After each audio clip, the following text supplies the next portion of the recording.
나는 이 새끼니까. 야, 근데 너 주희 연극에서 들어온 건 알고 있어? 잘렸다던데. 무슨 일 있었나 봐. 이건 당연히 순금이겠네요. 하고 동갑이네 집에 가서 그 수저로 밥을 3번만 먹. 정말 뛰어서. 승전아. Halo guys, balik lagi ke channelnya Mimin. Gimana kabar teman-teman semua? Semoga baik-baik aja ya. Oke, di video kali ini mari kita review episode perdana dari drama The Golden Spoon. Ini dia. Nah, The Golden Spoon ini menceritakan tentang sebuah sekolah di mana di sekolah itu merupakan sekolah yang elit dan juga isinya orang-orang kaya gitu. Namun ternyata tidak semua orang kaya yang bisa bersekolah di sana. Ada juga mereka yang mendapatkan beasiswa karena mereka pintar. Dan anak yang terkaya adalah bernama Hwang Taeyong, di mana ayahnya penyumbang terbesar di sana. Namun Lee Sung Jun bukan berasal dari kalangan kaya raya. Dia hanya anak seorang komikus yang tidak terkenal sama sekali. Sehabis sekolah dia pasti bekerja part-time gitu untuk memenuhi kebutuhan hidupnya dan juga membantu orang tuanya. Dia bisa bersekolah di sana karena dirinya pintar tapi tingkat kemiskinannya tertinggi.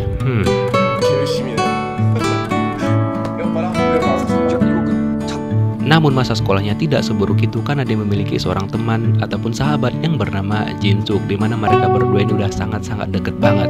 Tapi suatu hari Jin Suk ini kayak memiliki sebuah masalah gitu yang nggak bisa diceritakan kepada Sung Jun, hingga dia mengirimkan sebuah pesan kepada Sung Jun larut malam banget dan mengatakan bahwa Sung Jun terima kasih untuk semuanya. Yang ternyata sesampai di rumah orang tuanya dia itu udah bundir dan dia juga sepertinya ikutan bundir.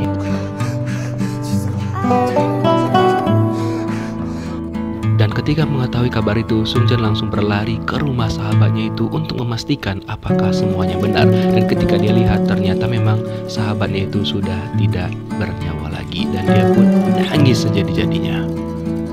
Lee Sung Jun benar-benar harus kehilangan sahabatnya itu karena mereka berdua itu emang deket banget, sampai-sampai ketika mereka lagi dirundung sama siswa, si Jin Suk itulah yang melindungi Sung Jun agar tidak terlalu terkena pukulan siswa yang lainnya.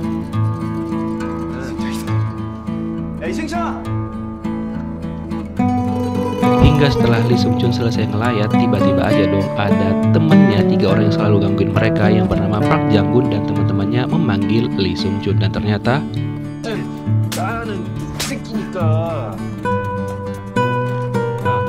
dia habis dipukulin sama si Park Jang Gun, dan beberapa pukulan itu dibayar ataupun satu pukulan itu bernilai duit.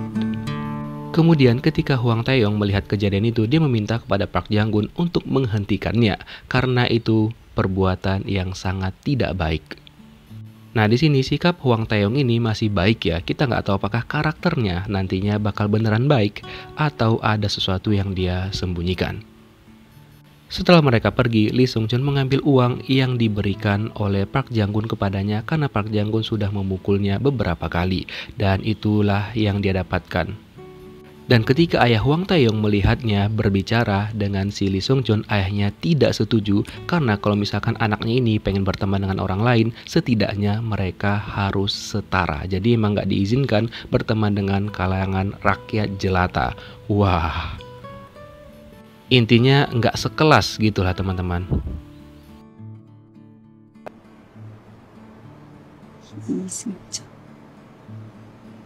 Kemudian di supermarket tempat si Lee Sang Jun bekerja, mereka kedatangan karyawan baru yang bernama Na Ju-hee, di mana di sini itu si Sung Jun mengajari dia bagaimana caranya menata barang di sana, terus dia juga menjelaskan apa-apa saja yang harus mereka lakukan ketika mereka bekerja. Di sini sikapnya Sung Jun kepada Na Ju-hee itu masih sangat-sangat dingin banget ya. Cuma Mimin agak curiga nih, gak mungkin secantik ini gak ada duit gitu kan. Bisa jadi dia cuma nyamar ataupun kabur dari rumah sehingga dia pengen mencari uang sendiri. Mungkin aja dia adalah anak orang kaya aslinya. Tapi kita lihat nanti ya. 너 아무리 아빠가 미워도 그렇지 어떻게 그럴 수가 있어? 어?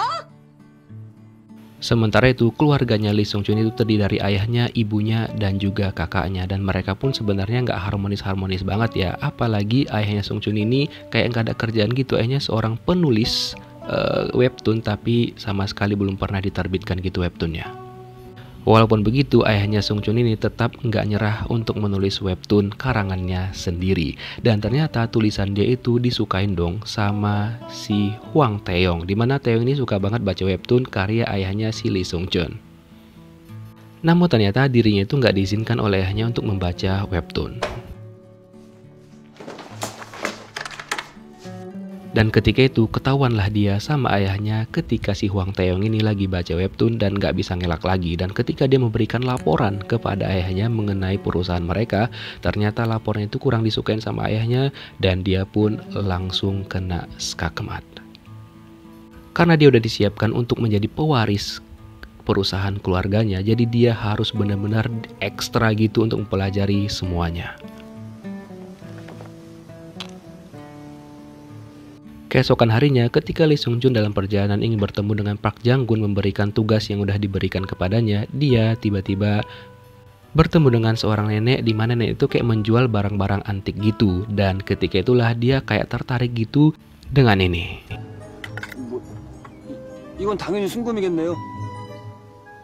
Sebuah sendok emas yang ternyata memiliki keajaiban gitu teman-teman. Nah si nenek ini tahu tujuan dari Lee Sung Chun ini sebenarnya. 하고 동갑이네 집에 가서 그 수저로 밥을 3번만 먹어. Si nenek ini menyuruh Lee Sung Chun untuk pergi ke rumah anak seusianya lalu makanlah 3 kali dengan sendok itu. Maka Lee Sung Chun nantinya bakal menjadi orang kaya dan kehidupannya bakal berganti dengan orang tersebut. Jadi kayak switch gitu teman-teman, kehidupan mereka berdua berganti orang tua gitulah.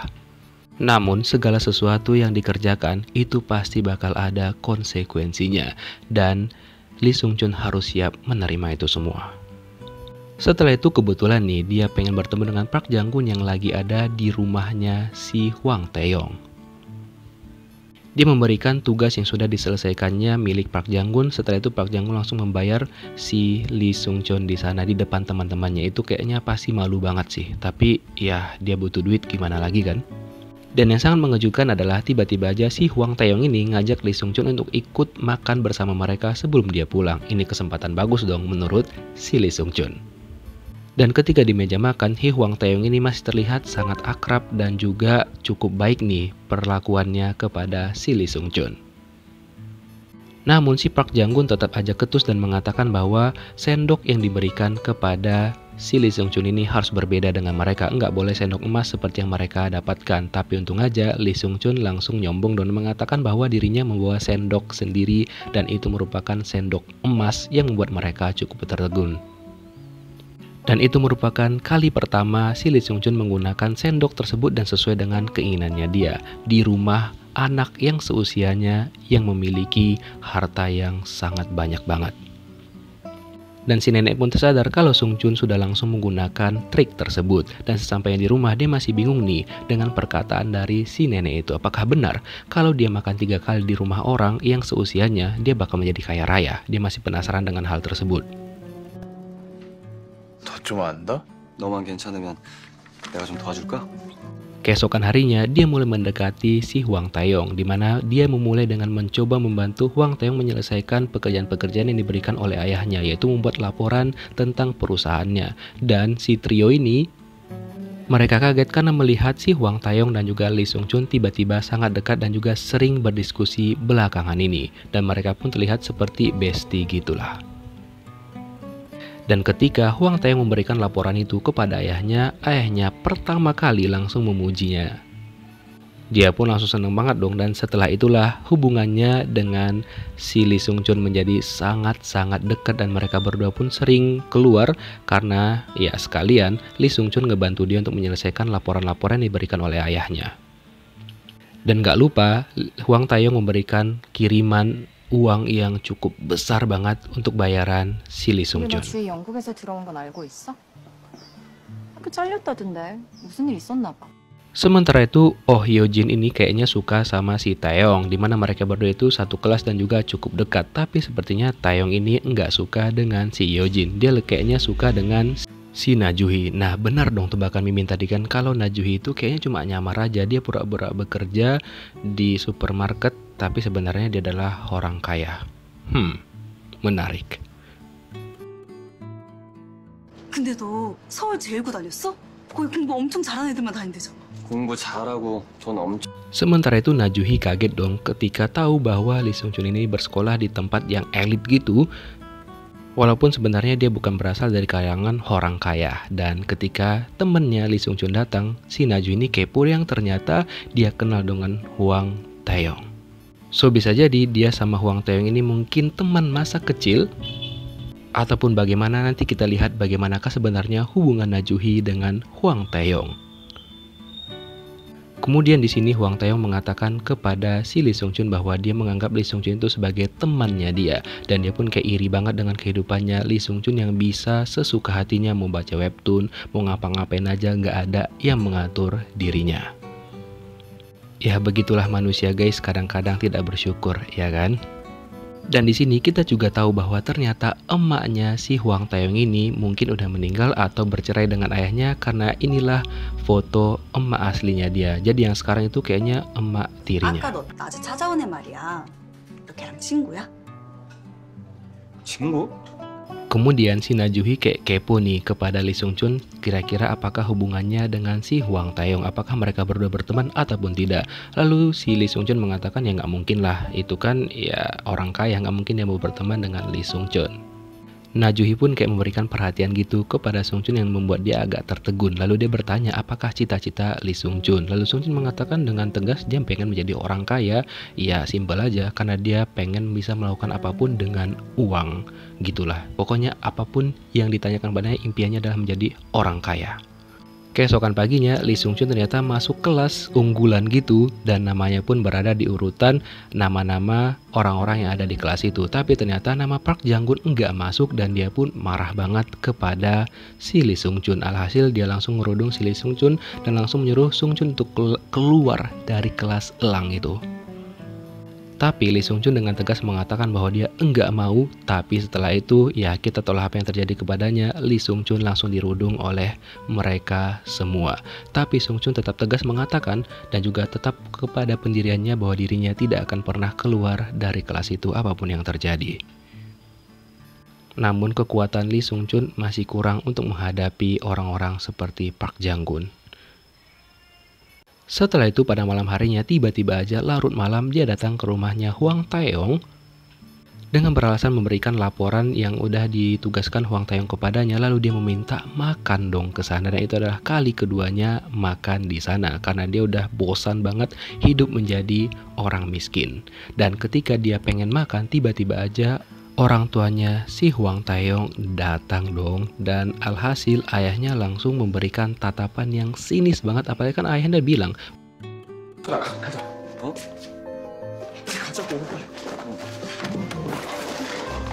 untuk jangan berteman dengan kalangan bawah. Lalu si Hwang Tae-yong langsung membawa si Lee Sung Chun untuk segera pergi dari sana. Dan ya dia pasti bakal dimarahin sih. Kemudian dengan gak ada akhlaknya nih, Lee Sung Chun langsung memakan ramyeon itu lagi ketika orang-orang udah gak ada di sana. Tapi ketika dia lagi asik makan, tiba-tiba aja orang tuanya si Hwang Tae-yong muncul lagi. Itu pasti malu banget sih. Dan gak tahu sih apa yang dia lakukan, dia langsung berpamitan karena udah malu banget. Penilaian orang tuanya Hwang Tae-yong kepada Lee Sung Chun menjadi lebih buruk lagi. Kemudian dia kecewa dan langsung membuang sendok emas itu ke tempat sampah. Nah setelah itu ternyata Park Jang-gun nelpon orang tuanya si Hwang Tae-yong dan memberitahukan bahwa laporan yang ditulis oleh Hwang Tae-yong itu dibantu oleh si Lee Sung Chun. Setelah itu 이승천이가 쓴 거지. 그 아이 이 투자 보고서도 아주 잘. Hwang Tae-yong langsung dipanggil oleh ayahnya, dan ayahnya pun langsung mengatakan bahwa laporan itu udah diketahui oleh ayahnya, bukan ditulis oleh anaknya ini, tapi dikerjakan oleh si Lee Sung Chun. Hwang Tae-yong harus mendapatkan hukuman di mana ayahnya ingin mengirimnya ke Amerika lagi. Ternyata ketika dia di Amerika, dia pernah ada insiden yang mungkin dia udah ngebunuh orang. Apakah dia benar ngebunuh atau dijebak? Ini yang kita belum tahu ya. Ini bakal menjadi sebuah misteri dalam drama ini. Semoga nanti dibahas ya. Dan jika dia tidak mau dikirim ke Amerika, maka dia harus mengurus Lee Sung Chun sendiri. Intinya kayak disingkirkan gitulah maksud ayahnya dia. 오랜만이다. 뭐야, 진? 야! Keesokan harinya ternyata Najuhi masuk ke kelas tempatnya si Lee Sung Chun dan juga Hwang Tae-yong. Dia pun bertemu dengan si cewek ini yang ternyata mereka itu udah teman dekat gitu. Berarti emang teman bertiga kayaknya dari kecil sama si Hwang Tae-yong.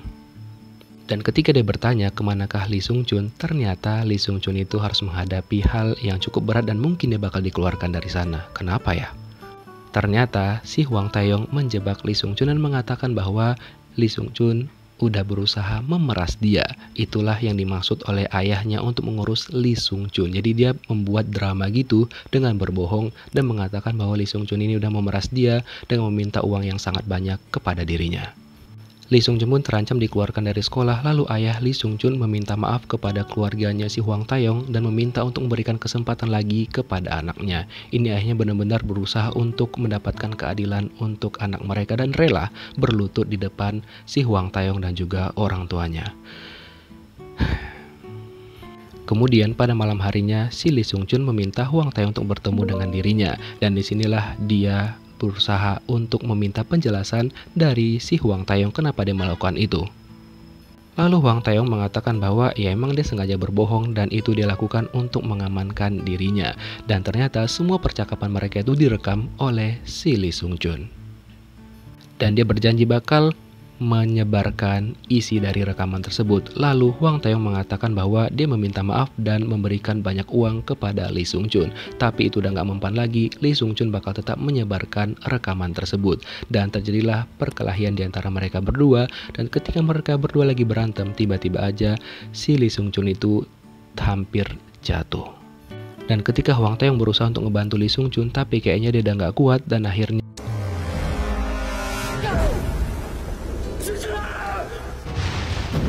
Lee Sung Chun pun lepas dari genggamannya si Hwang Tae-yong dan dia pun jatuh ke sungai. Dan sebenarnya si Hwang Tae-yong sempat nih pengen nelpon 119 untuk minta bantuan, tapi ternyata dia memutuskan untuk ya kabur aja gitu. Padahal udah benar yang dia lakukan, tapi dia lebih milih untuk segera kabur dari sana.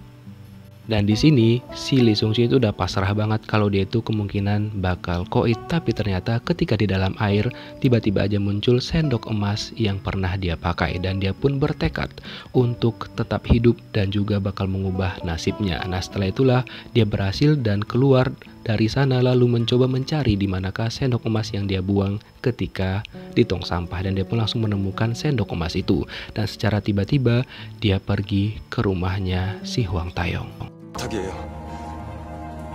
밥 한번 먹게 해주세요.